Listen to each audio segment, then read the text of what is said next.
Hello, welcome to. I'm just gonna get things up and we'll be ready to go.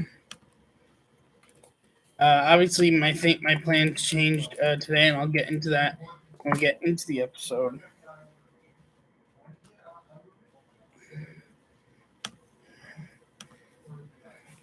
Hope everyone's day is going well today.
Sorry, not ready for intro yet. That was by accident. I also don't have my mic here. I forgot to bring it from home. So this week's episode will be without a microphone.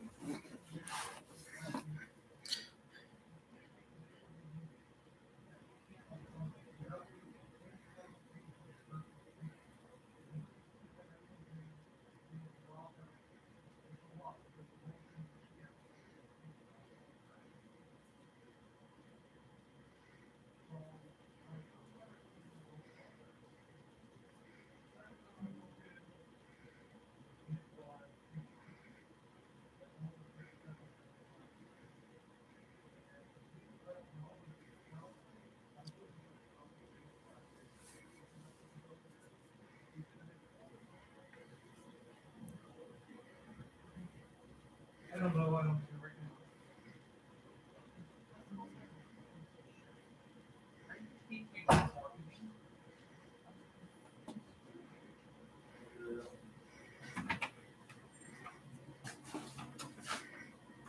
How are you doing it without the microphone?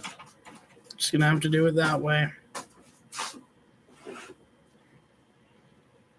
Is what it is.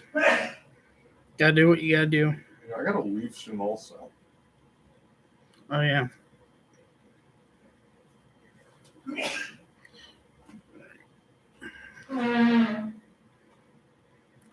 Almost ready to begin. Then I gotta call Jasper tomorrow to confirm everything one way or another. Well, we'll do it like this. Our NJ transit tickets might come to you.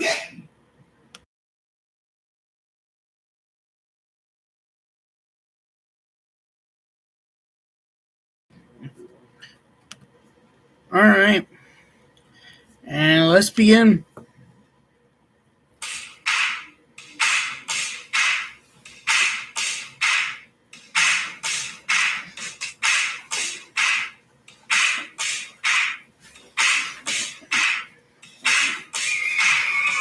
What's up, everybody? Welcome back to this week's episode of Benny in the Booth podcast. On this week's episode, we've got the wrapping up of pools A and B from WBC and going into what has so far happened between pool C and pool D of WBC. I've got my official March Madness predictions and some NFL news and more all coming right up. Let's get right to it.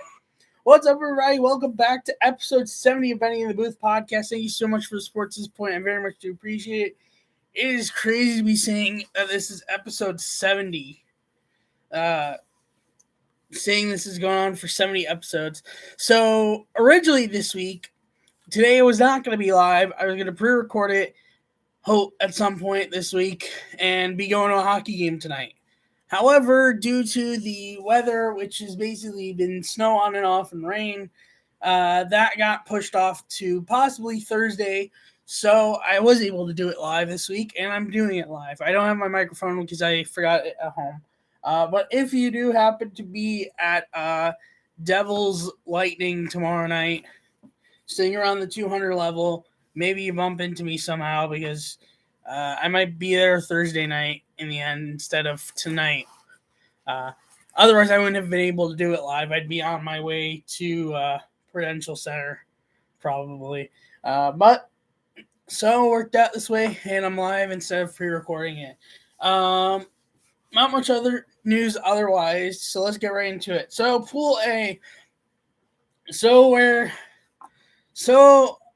Pool A since we last left off. Panama. Cuba blew out Panama 13-4. With big contributions finally coming from the big leaguers in the lineup. Luis Robert having 2 singles, 2 RBIs. Moncada having a double, 2 singles and 4 RBIs and a walk in the game, leading Cuba to their first win and a dominant first win. Italy, Chinese Taipei, Italy 11-7. Kung Kuan Gilgaja 3-run homers sealed the win for Taiwan, beating Italy 11-7. Panama beat Italy 2-0. Jose Ramos home run in the second, and Alan Cordoba RBI single helped, and a combined shutout from Panama's pitching staff helped them win over Italy. Them against Taiwan, Chinese Taipei against Netherlands. Netherlands struck early, but big thanks to Yu Ching, who ended up being Pool A MVP. Go-ahead grand slam home run in the second, and Ali Lin game-tying RBI single in the second, and RBI single in the eighth helped Chinese Taipei hold on to win 9-5. Cuba versus Chinese Taipei. This was all Cuba, and once again, it's the major leaguers stepping up big time for Cuba, a part of a 4-run first to help Cuba win and to stay alive. And then the last game in Pool A, Italy versus Netherlands. Italy utterly dominates behind a 6-run fourth that won Italy over the Netherlands 7-1 and sent Italy to the second round as the runner-up. But to give more context, because the final standings in Pool A was literally everyone tied at 2-2. So it came down to tiebreakers, which is run differential, runs for versus runs against, which also factors in innings for runs and outs and stuff. And then what it came out to is Cuba in first, so they're the winner of the pool. Italy in second is the runner-up.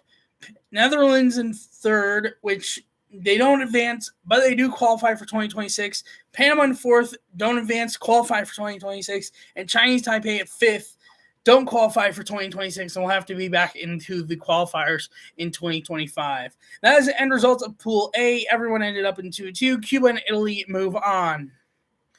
That is the wrap-up of Pool A. So now for Pool B. Czech Republic versus China. For some reason, I don't... Oh, no, sorry. For some reason, I didn't copy down the score of this game. Hold on 1 second. I don't know why I didn't. That is weird.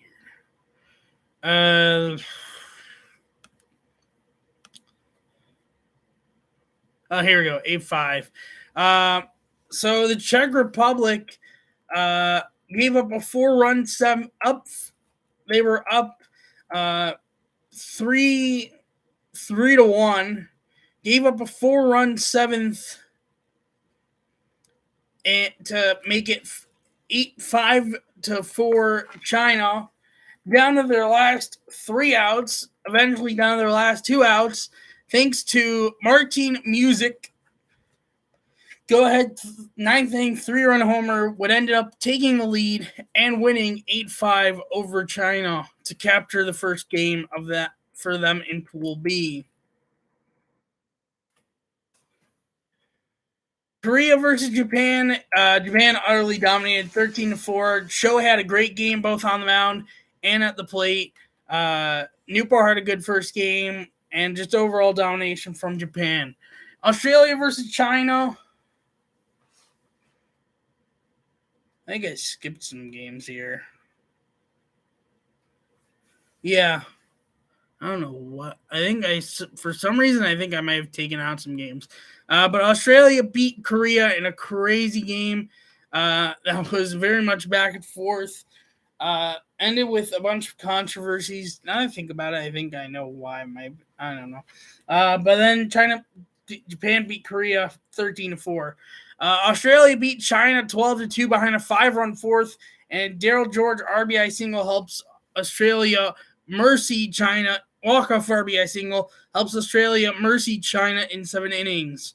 Japan whooping Czech Republic after Czech scored first on a Japan error. Japan scored 7 unearned runs and 3 more after the second Czech run to crush Czech Republic 10-2.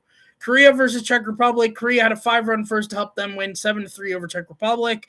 Australia versus Japan. Japan won 7-1 behind Shohei Ohtani, 3-run homer in the first and an RBI walk in the fourth. And to be undefeated in round 1 for the second consecutive year, and being the winner out of Pool A, they will be facing Italy for their second round matchup. We'll get into that timing later. Australia versus Czech Republic. Alex Hall solo home run on the 5th pitch of the game in the first and 2-run triple in the 8th helps Australia win 8-3 and moving on to the second round for the first time ever. They are the runner-up, and they will be facing Cuba in the second round. Both of those games are going to be in Japan for round 2.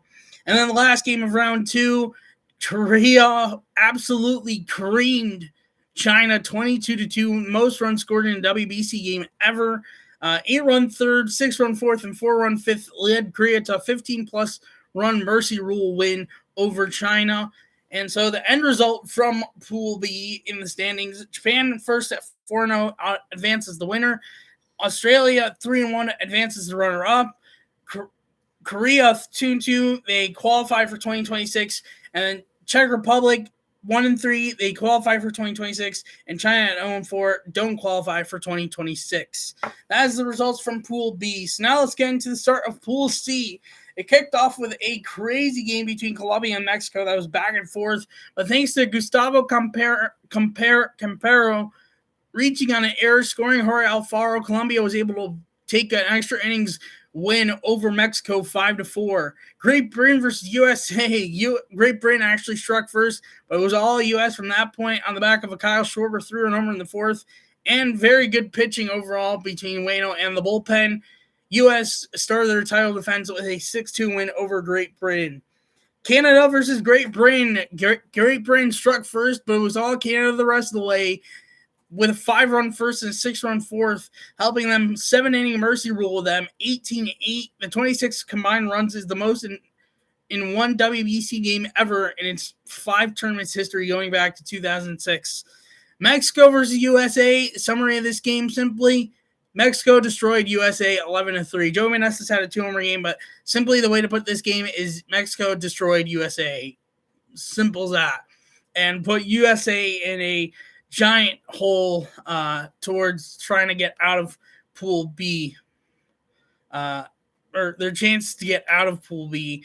But that did get picked up better more recently. We'll get into that in a moment. Well, actually, it was thanks to... Well, no, sorry. It was thanks to this game that we're about to talk about. I just realized I input the score incorrectly.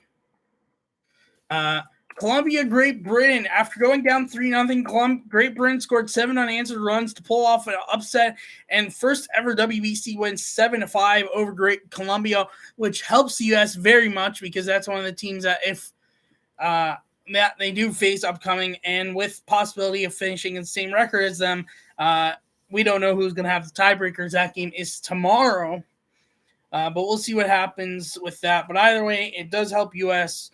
And then last night, U.S. against Canada, it was 2017 plus all over again. U.S. absolutely destroyed Canada thanks to a 9-run first inning, helping them to a 7-inning, 10-plus run mercy rule, 12-1. Standings as of right now, going into, not including today's game, because there is a game going on right now, going into today's game, U.S. in first and 2-1, followed by a 1-1 tie for 1-1 between Canada, Colombia, and Mexico, and Great Britain at 1 and 2. Excuse me. And then Pool B kicked off with Puerto Rico and Nicaragua, 5-run fifth. After Nicaragua tied it in the top of the fifth, leads Puerto Rico to a 9-1 win over Nicaragua. DR versus Venezuela. David Peralta go-ahead 2-run single in the fourth and RBI double in the fourth. Later in the game, helps Venezuela pull off major upset over the DR in 5-1. Nicaragua versus Israel. After being shut out for 7 innings, Israel scored 3 in the 8th, all off Yankees reliever Jonathan Loaiza to win 3-1. Sorry to all Yankees fans, but yeah, he got wrecked in that 8th. And it's sad because he's their best reliever. And it's I will admit, at that point, I was ready to just say, Israel's taking this L, down 1-0 in the 8th inning. I thought, okay, game over. And they came back to win, which will help them big time, which helps them towards qualifying towards 2026 WBC. We'll get more into that later. Venezuela versus Puerto Rico. 7 runs in the first 2 innings, 4 in the third, 4 in the first, 3 in the second, helped Venezuela with major upset over Puerto Rico 9-6. Dominican Republic, Nicaragua. Juan Soto as a leadoff hitter, only done twice before, had a solo home run and a single, a walk, an RBI, and 3 runs, helping DR to get their first win, rocking Nicaragua 6-1. Last night, the game that almost everyone's talking about, Puerto Rico perfect games Israel in 8 innings, 10-0. There's not much more to say to that. Behind Jose De Leon, Yaxel Rios, Edwin Diaz, and I forget the other pitcher, but one other pitcher combining for 8-inning perfect game. But DR won 10-0. And then just today, Venezuela behind 4 unanswered runs, including a 3-run fourth inning to beat Nicaragua 4-1, which makes Nicaragua 0-4, done with all their games, and officially puts Israel to qualify for 2026 no matter what happens the rest of the way in this pool. Dominican, and so, yeah, Nicaragua, Venezuela won that game. So the Pool D standings going into tonight's game, as DR Israel's tonight, we'll get into that momentarily, is Venezuela in first 3-0, followed by 2-1 Puerto Rico, followed by 1-1 tie between Dominican Republic and Israel, followed by 0-4 Nicaragua, who officially will have to go back in the qualifiers to try to qualify for 2026. Scheduled for the rest of the tournament, because by the time we get to our next episode, it's basically going to have been is going to be basically at the final. So I'm just going to rally off the rest of the schedule between now and the end of the WBC. So tonight, not including the game currently going on, there is a game currently going on FS2, though the broadcast has been cut off for some reason. Canada and Colombia are currently playing right now. It's 1-0 Canada, bottom 5 at the time of recording this. We'll see what happens in that game. But a big headline for tonight, Israel versus the Dominican Republic, 7 p.m. on FS1. And the big headline is Jacob Steinmetz, from Jew, is starting for Team Israel in this game. And it's going to be a huge test for him. He's facing Roansy Contreras, who's like a Pirates pitcher. Not so great. I've seen few things, but he's nothing crazy. But that game's going to be at 7 p.m. And then at 10 p.m. tonight, it's going to be Great Britain versus Mexico. Joseph King pitching for Great Britain. Taiwan Walker pitching for Mexico. 10 p.m. on FS1. Tomorrow, we get the first game of the second round from Japan at 6 a.m. on Fox Sports 2. It's going to be the Australia versus Cuba. Stephen Kent pitching for Australia. Yariel Rodriguez pitching for Cuba. This game is, of course, going to be played in Japan. Following that is going to be Venezuela versus Israel, 12 p.m. on Fox Sports 2. As of this current moment, none of the stars have been announced for that game yet. Following that will be Mexico versus Canada, 3 p.m. on Fox Sports 2. Jose Urquidy going for Mexico. Rob Zastrisny pitching for Canada. Followed by Puerto Rico versus Dominican Republic at 7 p.m. on Fox Sports 1. This could very much decide who's going to win Pool D, and who's going to be runner-up. No one announced for Puerto Rico. Johnny Cueto going to be starting for Dominican Republic. And then at 10 p.m. is going to be U.S.-Colombia on Fox Sports 1. Merrill Kelly starting for the United States, no announced starter for Colombia. Thursday, the last game that we know for sure who's playing who is going to be Italy-Japan. Another start's been announced. That game will be 6 a.m. on Fox Sports 2. From there on out, on Friday will be the Pool C runner-up versus Pool D winner, 7 p.m. from Miami on Fox Sports 1. On Saturday will be Pool D runner-up versus Pool C winner, 7 p.m. on Fox. That for Miami. And then quarterfinals start on Sunday. First one will be on Sunday, 7 p.m. on Fox Sports 1 between the first quarterfinal game from Japan winner versus the first quarterfinal game winner from Miami. And then the other two will be playing each other on Monday, 7 p.m. on FS1. And the winners of those games meet on Tuesday, 7 p.m. on FS1 to see who will win gold in this WBC. And that's the remainder of the schedule for the World Baseball Classic. So, moving on from WBC, March Madness predictions. So, bracket came out on Sunday. To be honest, with WBC, I'd forgotten much about March Madness starting soon. I don't know how much I'm really going to keep an eye out because of WBC. Once WBC passes, I'll have more of an eye out. But games are this Friday, Saturday, Thursday, Friday, and Saturday, Sunday are the first two rounds. But I'm gonna go over my full predictions. I'm gonna give the schedule for the first round, and that will be it for this week. We'll dive more next week. But here are my full predictions. So Alabama, for the round, starting from first round or round of 64 in the south part, first matchup is between Alabama and out of the first and either Texas A&M, Corpus Christi, or Southeastern Missouri State, which is a first four game. I predict Southeastern Missouri State. Southeastern Missouri State to come out of that one. And between Bama and Southeastern Missouri State, I have Bama winning that game. That is the 1-16. That is the 1 seed versus the 16th seed matchup.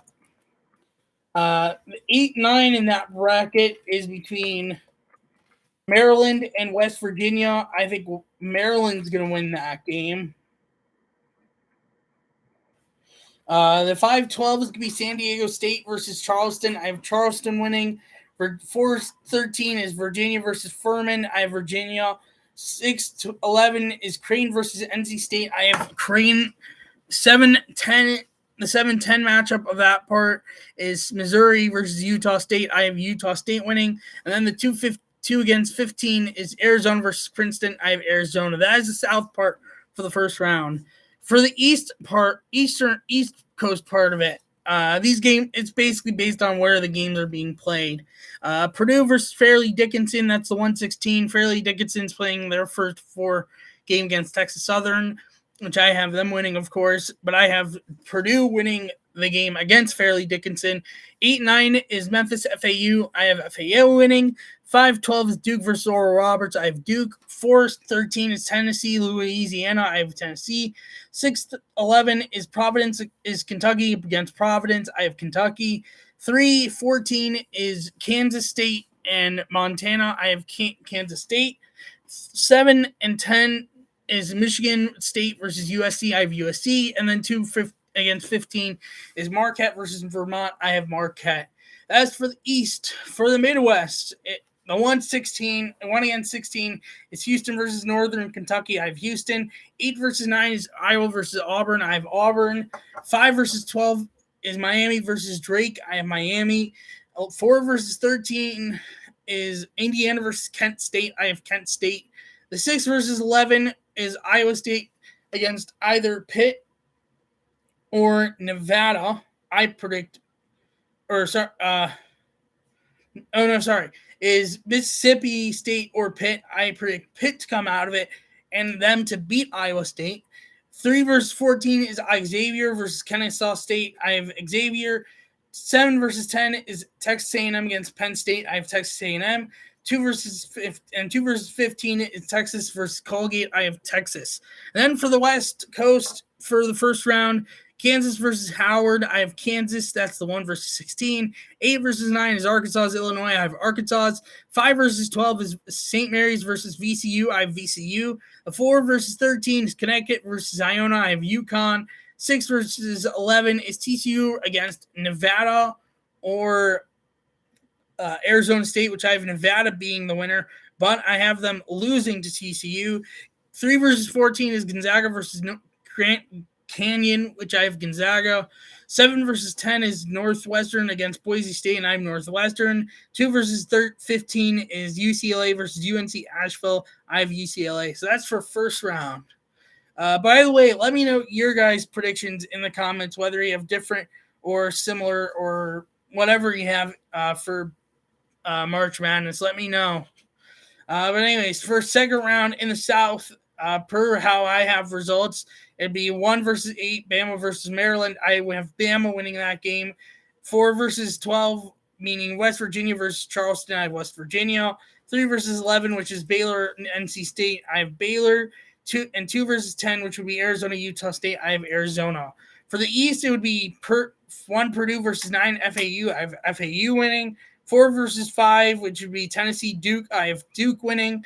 3 versus 6, would be Kansas State versus Kentucky. I have Kentucky. And then 2 versus 10, Marquette versus USC. I have Marquette. For the Beta West would be Houston versus Auburn. I have Houston. Miami versus Kent State. I have Kent State. Xavier versus Pitt. I have Xavier. Texas versus Texas A&M. And then Texas versus Texas A&M. I have Texas. And then for the West Coast, Kansas versus Arkansas, I have Kansas. UConn versus VCU, I have VCU.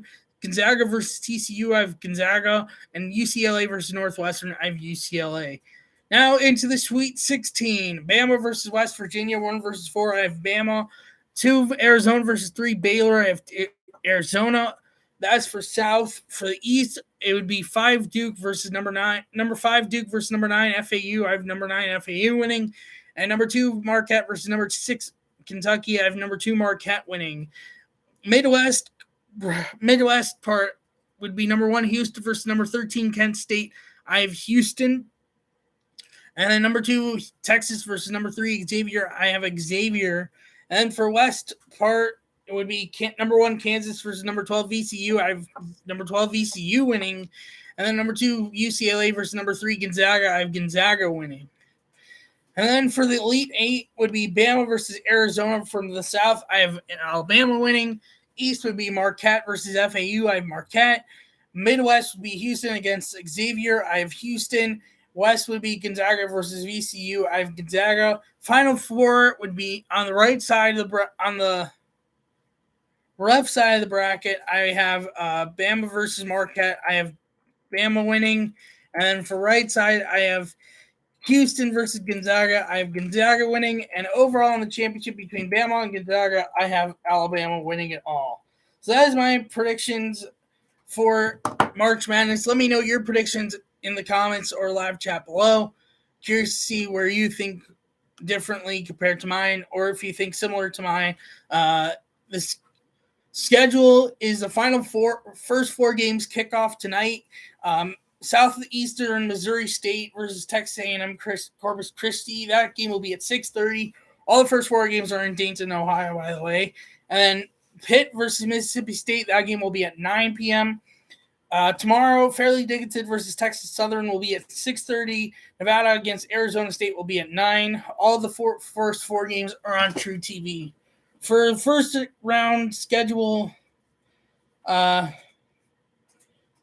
honestly, if you just go to NCAA.com, you can find the schedule. I had too many first round games to go over that schedule. But there have been some big NFL news. Tremaine Edmonds is going to the Bears. Big addition for them. They're definitely looking to add some big pieces for their team around on both sides of the ball. Support Justin Fields. Darren Waller got traded from the Raiders to the Giants for the 100th overall pick, which is like a 3rd round pick, which is just a big steal. Let's see what else am I. Alan Lazard went to the Jets on a 4-year deal. Alan Lazard is a Jet on a 4-year deal. Still no answer about Aaron Rodgers' situation. Mike White is going to the Dolphins on a 2-year deal. That moves to the Bears. I said that. Shaq Mason was traded to the Texans along with a 7th-round pick in exchange for a 6th-round pick. Chase Winovich is expected to sign with the Texans. So nothing's official there. Evan Ingram received. Oh no, sorry, no, that's older news because that was from last week. Jimmy G is a Raider, 3-year, $72.75 million. That includes $24.25 million in year 1. They also got Jacoby Myers on a 3-year, $33 million deal. Eric Hendricks is signing with the Chargers on a 2-year deal with $13.25 million. Browns got Dalvin Tomlinson, defensive tackle, on for a few years.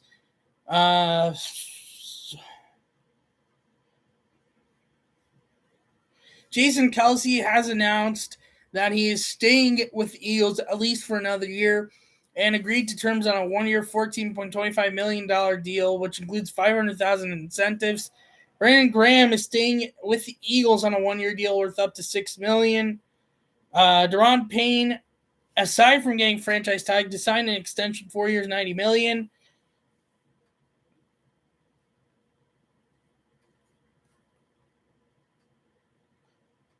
Marcus Davenport signing with the Vikings, 1 year, $13 million. Jesse Bates signing from the Bengals is now a Falcon, 4 year, $64.02 million. And I think that Jameis Winston staying with the Saints. And I think that's just about it pretty much for the biggest NFL news since last week's episode. So let's wrap things up.